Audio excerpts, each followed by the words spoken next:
Malayalam cinema, I think, has the best writing today. 2024 Malayalam cinema के लिए एक बहुत बड़ा साल था। Critically acclaim movies, blockbuster hits and बहुत सारी तारीफ और तालियां। आपने भी आवेशम, मंजुमल बॉयज या ब्रह्मयुगम मूवीज के बारे में तो सुना ही होगा, जो 2024 की टॉप हिट मूवीज थी। लेकिन क्या तुम्हें ये चीज पता है कि डिस्पाइट सच हिट मूवीज, ये इंडस्ट्री बहुत मेजर लॉसेस फेस कर रही है। वो भी कोई छोटा मोटा लॉस नहीं, अराउंड 650 to 700 करोड़ का लॉस। तो ऐसा क्या हुआ कि इतनी पॉपुलैरिटी मिलने के बाद भी ये इंडस्ट्री इतने बड़े लॉस में है? पैंडेमिक के टाइम से अगर देखें तो जो ओटीटी बूम आया है, उससे अगर सबसे ज्यादा फायदा किसी इंडस्ट्री को हुआ है तो वो अनडाउटेडली मलयालम इंडस्ट्री ही है। और दो ये इंडस्ट्री अपनी मूवीज को लेके अपने रिमार्केबल एक्सपेरिमेंट्स, अपने कंटेंट, अपनी यूनिक स्टोरी टेलिंग और अपने कंटेंट को प्रेजेंट करने के तरीके के लिए हमेशा से जानी जाती रही है। लेकिन स्ट्रीमिंग प्लेटफॉर्म्स के राइज होने की वजह से डेफिनेटली व्यूअरशिप तो बढ़ी है एंड जो नॉन मलयाली ऑडियंस है,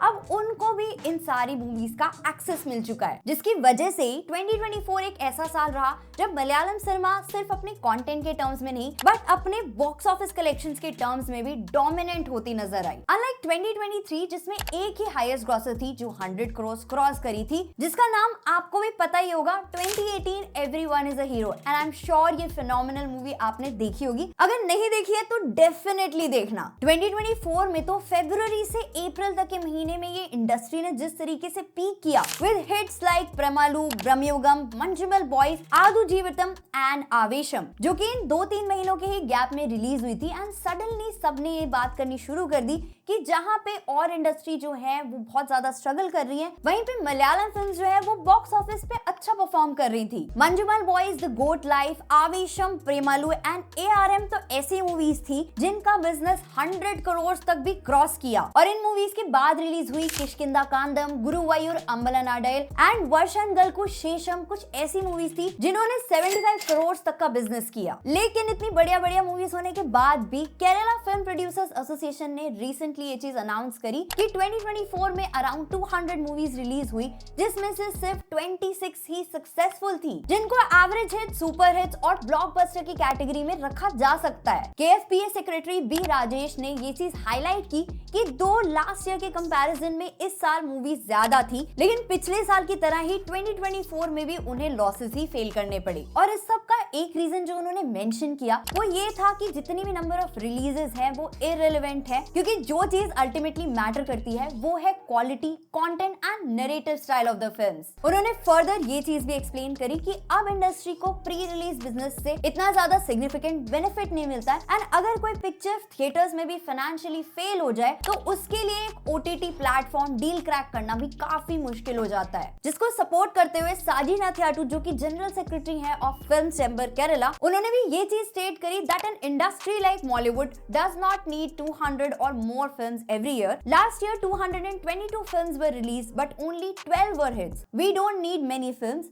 Most of the time the audience does not even know the films that are released in a week. तो अब ऐसा क्यों हो रहा है? इसके number of reasons हैं, जिसमें से पहला रीजन है प्रोडक्शन कॉस्ट। ऑफ कोर्स जितनी भी मूवीज 2024 में आई उनका क्यूमुलेटिव बजट था अराउंड 1000 करोड़, जिसमें से रेवेन्यू जो बना वो था सिर्फ 350 करोड़। अब देखो अगर एक साल में अराउंड 200 प्लस मूवीज बन रही हैं तो डेफिनेटली मूवीज का बजट भी अच्छा खासा होगा, क्योंकि इन्फ्लेशन के साथ साथ शूटिंग कॉस्ट भी बढ़ती है, जिसमें वीएफएक्स का खर्चा काफी आ जाता है एंड उसके अलावा शूटिंग लोकेशंस भी एक्सपेंसिव हो गई हैं एंड जो एक्टर्स पे ले रहे हैं उसमें भी एक सिग्निफिकेंट राइज देखा गया है, जिसकी वजह से अगर कुछ मूवीज ब्लॉकबस्टर हिट्स भी हो जाती हैं तो कुछ मूवीज ऐसी होती हैं जो अपनी प्रोडक्शन कॉस्ट तक नहीं निकाल पाती, जिसकी वजह से एक इंडस्ट्री वाइड डेफिसिट आता है एंड पूरी इंडस्ट्री एक ओवरऑल लॉस में चली जाती है। इस प्रोडक्शन कॉस्ट में एक मेजर कंपोनेंट जो होता है वो है एक्टर्स पे, जो 2023 के कंपैरिजन में 15 to 20% बढ़ चुका है, जैसा कि इसी रिपोर्ट में बताया गया है। एंड इस हाई रेम्यूनरेशन की वजह से जो किसी मूवी का एक अर्निंग पोटेंशियल होता है तो वो भी आउटस्ट्रिप हो जाता है एंड एक्सीड कर जाता है, जिसकी वजह से भी मूवी लॉस में चली जाती है। और अगर कोई मूवी अपने थिएट्रिकल रन में ही फेल हो जाती है तो उसके लिए चीजें और ज्यादा डिफिकल्ट हो जाती हैं, क्योंकि थिएटर कलेक्शंस कम होने का असर डायरेक्टली प्रोड्यूसर्स और डिस्ट्रीब्यूटर्स पे पड़ता है, जिससे ओटीटी डील्स क्रैक करना भी डिफिकल्ट हो जाता है। एंड अगर ओटीटी डील क्रैक होती है तो वो भी काफी कम कॉस्ट पे होती है, जिसकी वजह से जितनी ऑफसेट प्रोडक्शन कॉस्ट है वो भी रिकवर नहीं हो पाती। इवन ओटीटी प्लेटफॉर्म्स आने की वजह से थिएटर ऑडियंस काफी कम हो गई है, क्योंकि पहले जो ऑडियंस थिएटर में मूवीज देखना पसंद करती थी, अब वही ऑडियंस घर बैठ के पिक्चर एंजॉय करना चाहती है। स्पेशली जो भी स्मॉल या मिड बजट मूवीज होती हैं, उनको लगता है जब ऐसी मूवीज का एक्सेस घर बैठे ही मिल सकता है तो फिर थिएटर जाके हाई प्राइस टिकट क्यों खरीदना, जो अगेन यही लूप फिर से क्रिएट कर देता है। एक और जो रीजन है जो मुझे लगता है वो है limited audience and market size.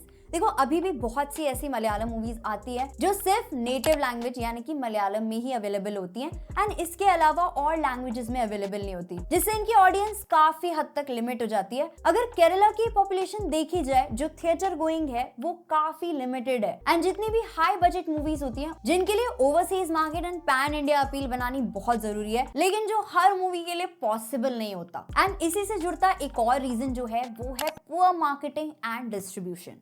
Bollywood और टॉलीवुड, मलयालम फिल्म इंडस्ट्री जो है वो मार्केटिंग में थोड़ा सा अंडर इन्वेस्ट करती है, जिसकी वजह से जो इन मूवीज की एक मार्केटिंग होनी चाहिए वो ऑफन नहीं हो पाती है। एंड हमें ऐसी मूवीज के बारे में अक्सर या तो वर्ड ऑफ माउथ से पता चलता है या फिर आप इनसे रिलेटेड कोई रील देखते हो, कोई वीडियो देखते हो तो आपको पता चलता है कि हाँ ऐसी भी कोई मूवी आई है एंड ये आपका टाइम डिजर्व करती है, जिसकी वजह से जो मलयालम मूवीज की रीच है वो भी काफी हद तक लिमिट हो जाती है, बोथ डोमेस्टिकली एंड इंटरनेशनली। एक और रीजन ये भी है कि जहाँ पे 2024 में बॉलीवुड ने री रिलीज मूवीज से ज्यादा पैसे बनाए as compare to newly release movies, तो वहीं पे मलयालम मूवीज जो 5 मूवीज 2024 में री रिलीज हुई थी उसमें से मोहनलाल की देवदूतन एंड मणिचित्रताज़ु, ममूटी की मूवीज पलेरी मनियकम एंड वलियतन और पृथ्वीराज की अनवर थी, जिनमें से सिर्फ देवदूतन ही एक सक्सेस निकली। जिससे एक बड़ा क्वेश्चन ये भी राइज होता है कि क्या audience in re release movies को थिएटर्स में नहीं देखना चाहती है? आपके क्या थॉट्स हैं इस पे, आप कमेंट करके बता सकते हो। इसका एक और रीजन है क्वालिटी ऑफ फिल्म्स। इंटरेस्टिंगली 2024 एक ऐसा साल रहा जहां पे बड़े बड़े स्टार्स की मूवीज नहीं हिट हुई, जबकि मंजुमल बॉयज एंड प्रेमलू जैसी मूवी सरप्राइज हिट साबित हुई, जो ये चीज सजेस्ट करता है कि आजकल ऑडियंस जो है वो स्टोरी टेलिंग पे ही फोकस है रादर देन स्टार पावर। क्योंकि जहाँ पे ये मूवी सरप्राइज हिट्स थी वहीं पे movies featuring iconic actors like Mammootty, Mohanlal, Dileep and Nivin Pauly struggle to make an impact. जहाँ पे ममूटी जी की मूवीज ने तो फिर भी एक अच्छा कलेक्शन किया, लेकिन वहीं पे मोहनलाल जी का एक एस्पिरेशनल प्रोजेक्ट बरोज ऑडियंस को इम्प्रेस नहीं कर पाया। अब जैसे हम सबको पता है कि मलयालम सिनेमा जो है वो एक गोल्डन फेज में है एंड इसको अपने लॉसेस को जल्द से जल्द मिटिगेट करना होगा सो दैट वो अपने पोटेंशियल को इसी तरीके से यूज करते रहे एंड हमें अच्छी से अच्छी मूवीज मिलती रहे। और इन सब के लिए कुछ पॉसिबल सॉल्यूशंस में से कुछ सॉल्यूशंस तो ये है कि सबसे पहले तो उन्हें फोकस करना पड़ेगा on quality rather than quantity. Quantity of movies को रिड्यूस करके वो अपने लॉसेस को मिटिगेट कर सकते हैं एंड अच्छे क्वालिटी कंटेंट पे फोकस भी कर सकते हैं। नेक्स्ट जो सॉल्यूशन है मुझे जो लगता है कि बहुत इंपॉर्टेंट है वो है एग्रेसिव मार्केटिंग। उन्हें अपनी मार्केटिंग स्ट्रेटजीज को इंप्रूव करना पड़ेगा सो दैट वो एक वाइडर ऑडियंस को अप्रोच कर सके एंड नॉन मलयालम ऑडियंस को भी अट्रैक्ट कर सके, जिसके लिए उन्हें कम से कम एक पैन इंडिया अपील तो क्रिएट करनी ही पड़ेगी। एंड एक और सॉल्यूशन